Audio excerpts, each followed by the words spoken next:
सभी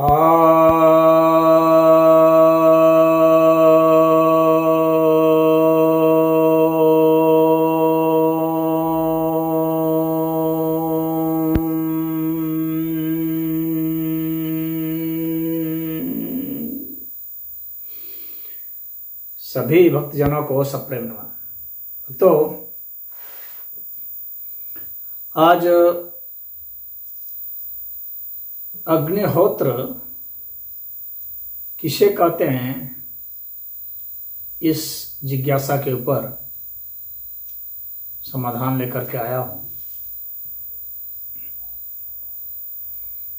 देखिए, सामान्यतः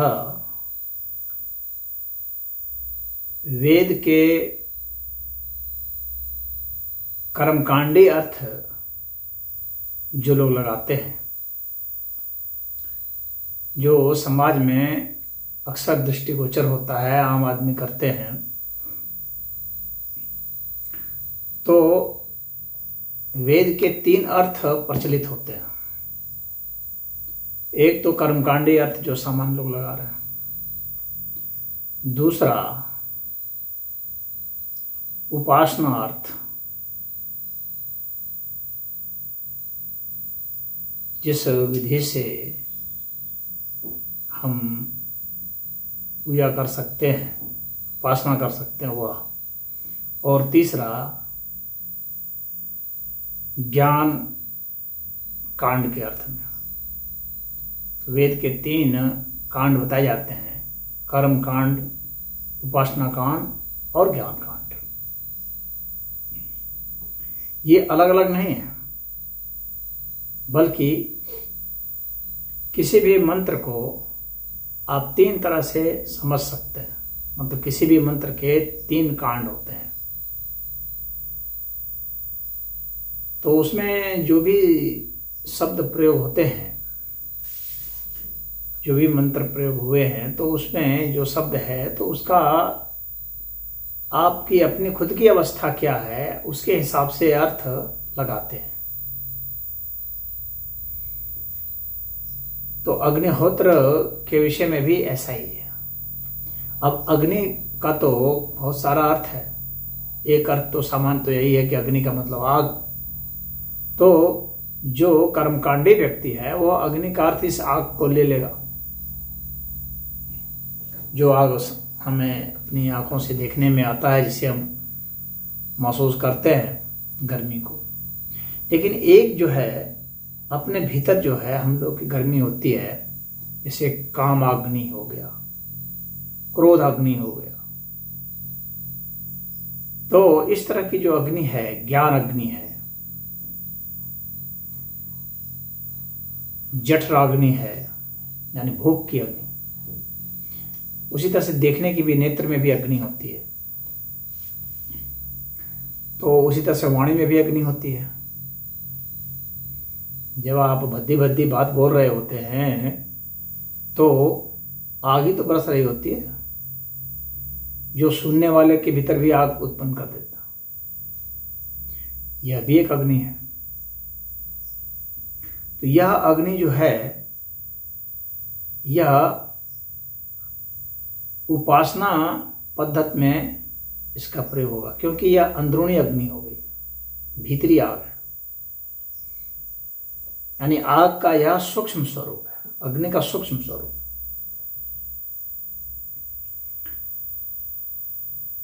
और एक अग्नि वह है जिसे कि यह पूरा संसार जो है प्रदीप्त है,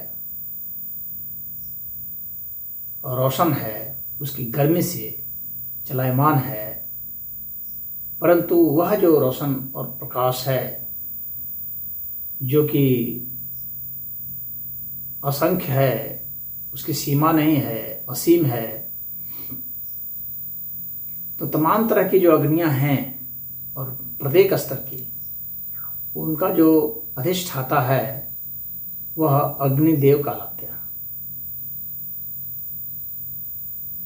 और इन जो अग्निदेव हैं, इन सबके भी जो अधिष्ठाता हैं वह कहाँ है? वह ईश्वर से है। तो ईश्वर का एक स्वरूप जो है अग्नि है।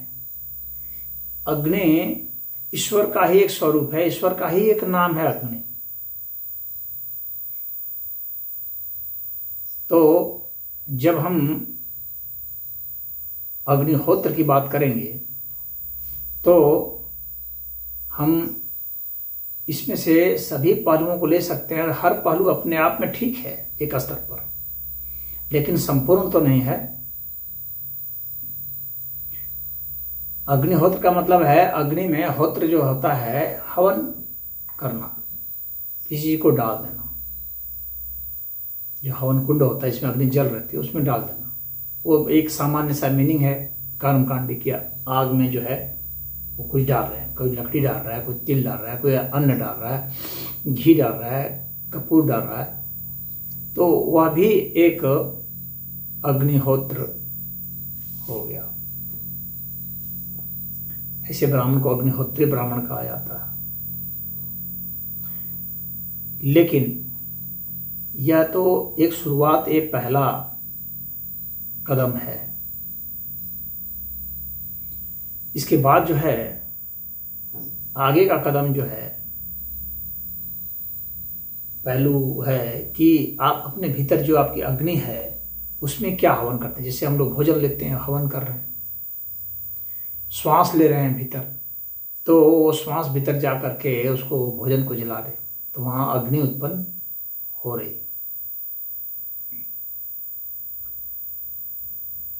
तो शरीर के भीतर में हम अग्नि इस तरह से हम अपने भोजन से, या दिमाग की जो खुराक है विचार, वह भी अग्नि के रूप में है, तो उसको भी हम लोग खा रहे हैं, यानी दिमाग में संग्रह कर रहे हैं, उसका प्रयोग भी कर रहे हैं, वह भी एक अग्नि है।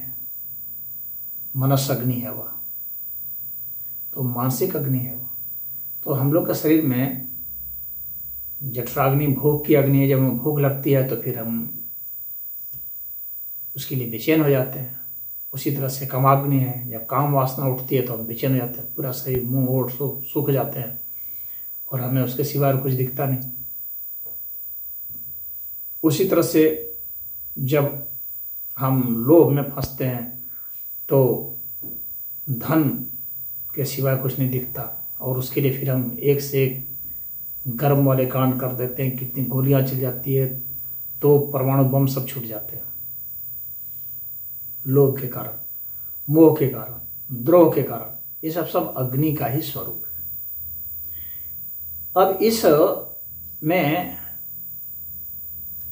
हम क्या चीज डालें जिससे कि वह अग्नि हमारे नियंत्रण में हो। अगर हम कोई अग्नि डालते जा रहे हैं, वो हमारे नियंत्रण से बाहर हो गया, तो इसका मतलब क्या हो गया कि वह हमें विनष्ट कर देगा। तो वह अग्नि जो हमारे नियंत्रण में हो, तभी वह हवन सार्थक माना जाएगा। यह नहीं कि कहीं से ला करके कुछ भी डाल दे, पूरे गांव को जला दिए, तो वह कोई मतलब नहीं है। यानी जब हम हीट को कंट्रोल रूप में करते हैं तो उसका हम उपयोग कर पाते हैं, सार्थक उपयोग। जैसे हम चूल्हे में डाल दें तो फिर उससे खाना पका सकते हैं, लेकिन पूरा घर जला देंगे तो खाना पकेगा नहीं। तो उसमें इतना हवन डालना है, इतनी उसमें सामग्री डालनी है जिससे कि वह अग्नि जो जल रही है वह आपके नियंत्रण में हो, उसका आप सदुपयोग कर सकें। इस तरह से जो हवन होता है, यह हवन होता है। तो जब हम भीतर अपना खाना खाए, घी लिए, दूध लिए, दही लिए, फल खाए, ये सब खाए, मिष्ठान खाए, बहुत तरह की चीज़ें हैं जो खाए, लेकिन उतना ही तो हमको खाना है, उसी समय खाना है जिससे कि हम उससे अधिक से अधिक ऊर्जा ले सकें और वह ऊर्जा हमारे नियंत्रण में हो, कंट्रोल में हो। और जब हम कंट्रोल करते हैं, क्या कहते हैं, उसको हायर डायमेंशन में ले जाने के लिए और उससे उसको बेहतर दिशा देने के लिए और उसका बेहतर प्रयोग करने के लिए, तब हमारा मन जो है प्रदीप्त होता है, प्रज्वलित होता है। फिर जब हमारा मन प्रज्वलित हो गया, फिर हम उसको हवन फिर करेंगे, और उसका हवन करेंगे तो हम पुनः जो है अग्नि के जो मुख्य स्रोत हैं, बिंदु जहां है, वहां तक हमारी पहुंच हो जाएगी।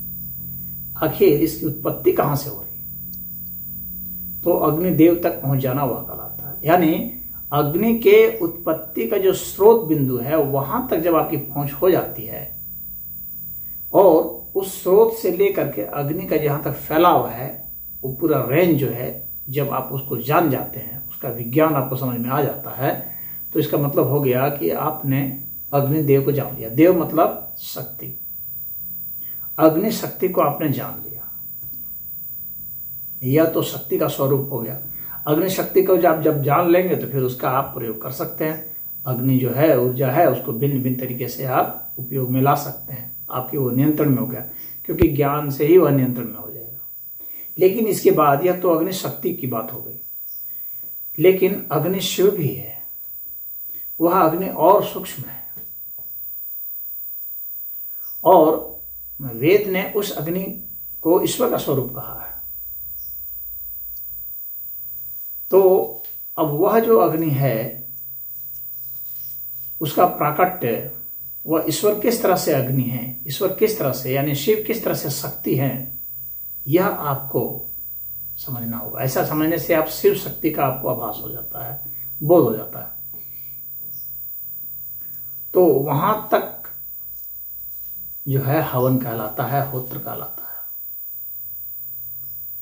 तब तक जब तक कि आपको उस अग्नि का पूरा, इसलिए वेद की जो पहली ऋचा है अग्निमीरे पुरोहितम, वहां पर ईश्वर को अग्नि कहा गया है।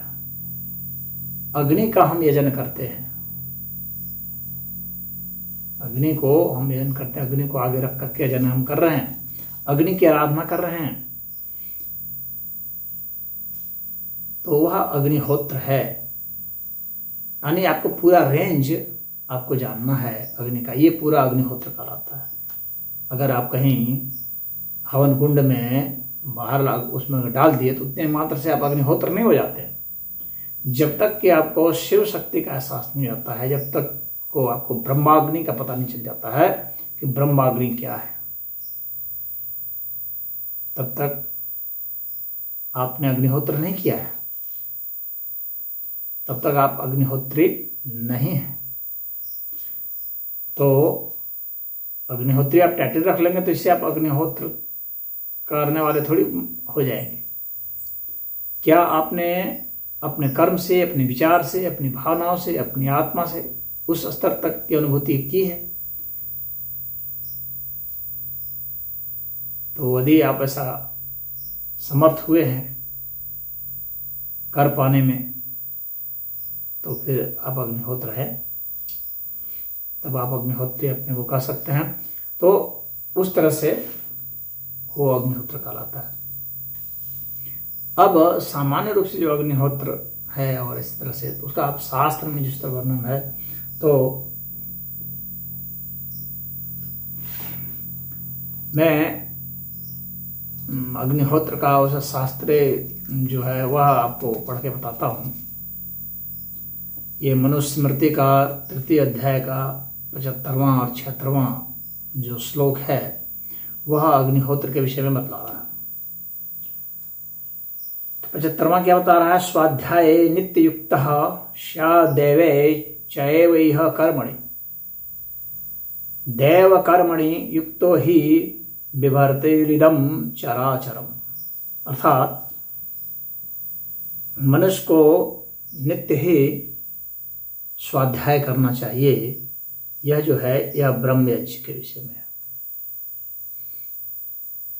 और प्रतिदिन ही उसे देव कर्म करना चाहिए, अर्थात शक्ति के विषय में जानना चाहिए और स्वयं ही शक्तिवान भी होना चाहिए।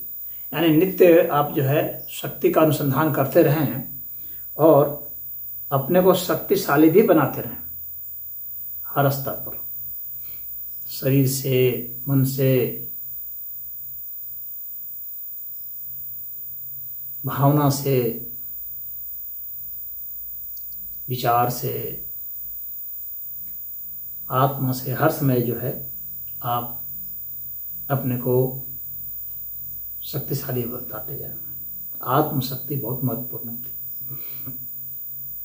तो यह दैव कर्मणि है, आगे इससे युक्त हो जाते हैं। और इससे युक्त होने से क्या होता है, फिर यहाँ कहते हैं इस दैव कर्म से आप युक्त हो जाने, यानी शक्ति वाले कर्म से जब आप युक्त हो जाते हैं तो क्या होता है, विवर्तिरिदम चराचरम, अर्थात यह जो समस्त जो चराचर है, जड़ चेतन है, ये समस्त ही जड़ चेतन जो है इसका पालन पोषण होता है।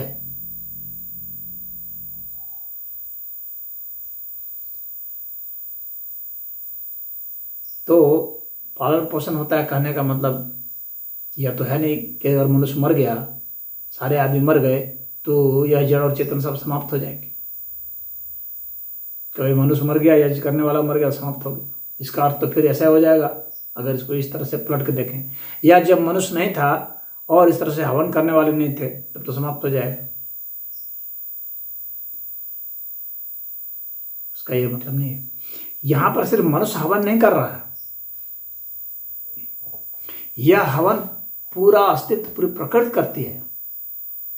यह समझ ले आप देखेंगे शक्ति में सामग्री पूरा अस्तित्व डालता रहता है। इस तरह से गर्मी उत्पन्न होती रहती है, ताप उत्पन्न होता है, और उस ताप से गति उत्पन्न होती है, गति से क्रियाएं होती हैं, रिएक्शंस होते हैं, उससे कुछ ना कुछ घटना घटती रहती है। यहाँ पर यह नहीं समझना चाहिए कि मनुष्य तो मान लीजिए खत्म हो जाएगा तो क्या ये जड़ चेतन, इसलिए यहाँ पर जड़ चेतन का प्रयोग हुआ है। चराचर पालन होता है चराचर, किससे, देव कर्म से। तो देव कर्म यह नहीं है कि सिर्फ मनुष्य ही कर्म करता है, देव कर्म सभी प्राणी करते हैं और सभी तत्व भी करते हैं। तो यह देव कर्म इस अस्तित्व में होता है और मनुष्य करने के लिए मजबूर है, यह भी समझ लें। अब वह किस स्तर का करता है यह बात अलग है, करना तो उसे पड़ेगा, वो जिस स्तर का उस स्तर का करेगा, उसके हिसाब से उसको परिणाम आएंगे। मनुष्य के पास कोई विकल्प नहीं है, या किसी भी प्राणी के पास या किसी भी वस्तु के पास कोई विकल्प नहीं है कि वो चाहे तो करे चाहे तो ना करे। करना तो आपको है, आपको खाना तो है ही, खाएंगे ही आप। ये अलग बात है कि उस अग्नि को आप कितना हजम कर पाएंगे, कितना प्रयोग कर पाएंगे, आपके कितने नियंत्रण में होगा, कितना उसके विषय में आप जान पाएंगे, उतना शोध कर पाएंगे, कितना फार्मूला निकाल पाएंगे, ये पता लगे। आप फार्मूला नहीं भी निकालते हैं, इस अस्तित्व में जो फार्मूला है, फार्मूला तो इस अस्तित्व में ही है, आप उसको खोज पाते हैं तब भी, नहीं खोज पाते हैं तब भी, वो तो अपना एक्शन तो कर ही रहा है उसके अनुसार। तो चर अचर का पालन पोषण यहां पर बहुत महत्वपूर्ण शब्द है। यह मनुष्य इस अहंकार में नहीं रहना चाहिए मनुष्य को। और बहुत लोग ऐसा सोचते हैं कि हम लोग ही जो है हवन कर रहे हैं, इसी से ये हो रहा है वो हो रहा है, ऐसा कुछ नहीं है। आप जो है, आपके नहीं करने से भी, आप मनुष्य जब नहीं थे तब भी तो वर्षा हो रही थी। अभी आगे चलते हैं। तो ये जड़ चेतन का पालन पोषण होता रहता है पूरे प्राणी का। तो आगे वाले श्लोक में हम देखते हैं, उसमें ज्यादा क्लियर होगा। 76वें श्लोक में कहा जा रहा है कि अग्नो प्रस्ताहुति ही सम्यक आदित्यम उपतिष्ठते, आदित्यात् जायते वृष्टिर अन्नम ततः प्रजा। अर्थात अग्नि में जो आहुति डाली जाती है उससे जो आदित्य हैं उसको वह प्राप्त होता है, और आदित्य से उत्पन्न होती है वर्षा, और वर्षा से अन्न, और अन्न से प्रजा।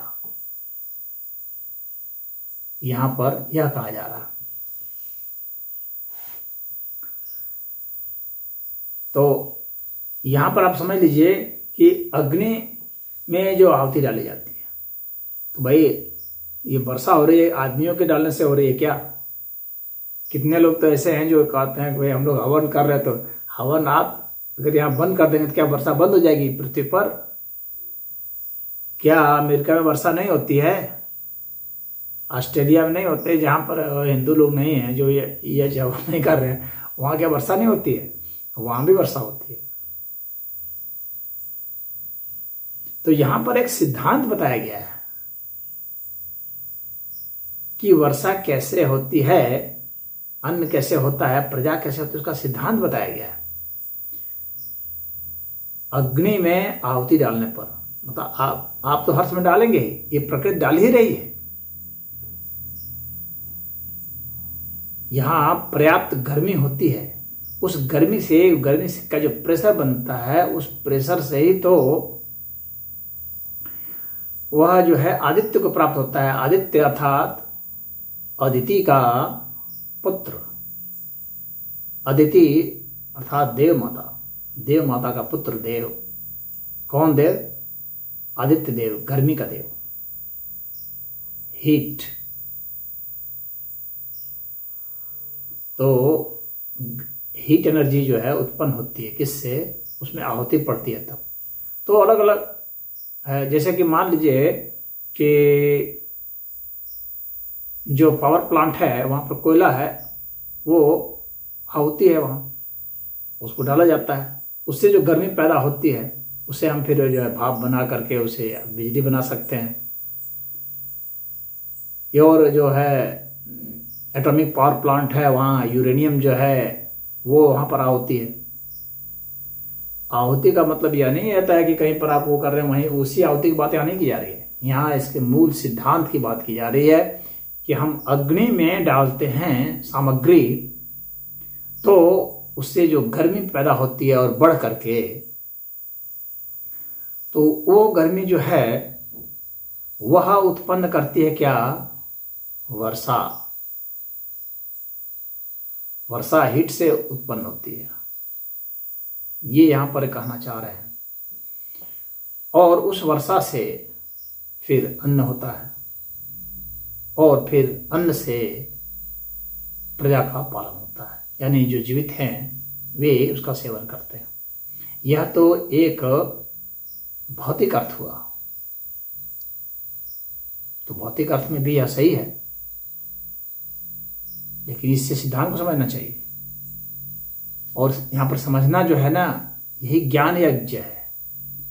ज्ञान यज्ञ इसी को कहा जाता है। आपने वो सिद्धांत की आहुति डाली है उसमें, वो आपको समझ में आया है।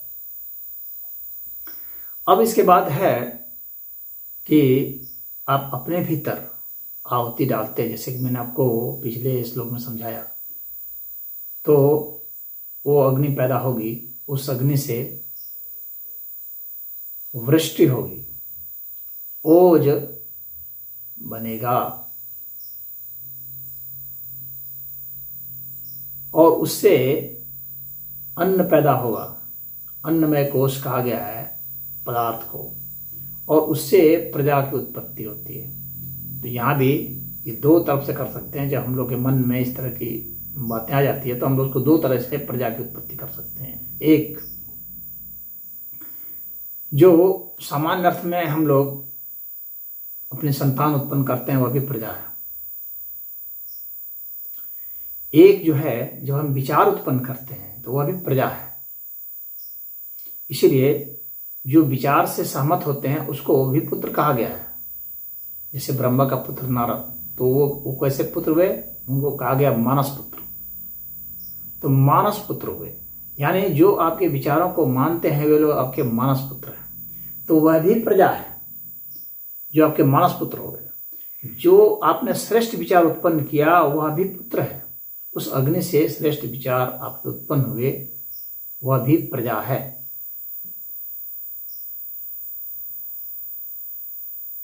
और अब इसकी ये और अवस्था, आध्यात्मिक अवस्था आ जाएगी। वह क्या होगा कि आप जो हैं उस अग्नि का प्रयोग ज्ञान अग्नि में करते हैं, और वह ज्ञान अग्नि जो है आपकी प्रदीप्त हो जाती है तो आपको अग्नि का वास्तविक स्वरूप ब्रह्माग्नि है, उससे आप रूबरू हो जाते हैं, उससे आपका साक्षात्कार होता है, यानी परमात्मा का साक्षात्कार आपसे होता है। कमजोर नपुंसक व्यक्ति कभी परमात्मा का दर्शन नहीं कर सकता, सदैव मजबूत व्यक्ति ही कर सकता है। इसीलिए सदैव अग्निहोत्र करने के लिए कहा गया है, ताकि सदैव आप शक्तिशाली हो जाएं। शक्तिशाली होने के बाद ही आप मानसिक परिश्रम है, शारीरिक परिश्रम है, आध्यात्मिक है, ये सब कुछ आप कर सकते हैं। शक्तिहीन नहीं कर सकता। और शक्ति का ही आह्वान किया जाता है, शक्ति की ही पूजा होती है, और फिर शक्ति की ही अनुभूति होती है, और शक्ति की जो परम अनुभूति है वही शिव कहलाता है। तो मुझे उम्मीद है आप समझ गए होंगे कि अग्निहोत्र क्या है। ओम